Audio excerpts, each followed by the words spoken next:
پرانے زمانے کی بات ہے کہ ایک شکاری پرندے پکڑ کر بازار میں چند دام میں فروخت کرتا تھا۔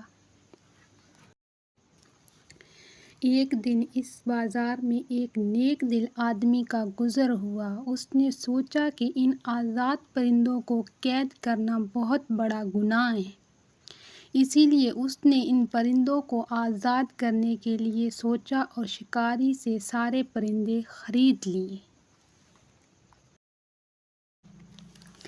لیکن آزاد کرنے سے پہلے اس نے سوچا کہ یہ شکاری تو پھر انہیں پرندوں کو قید کر لے گا، اسی لیے وہ سب پرندوں کو گھر لے گیا۔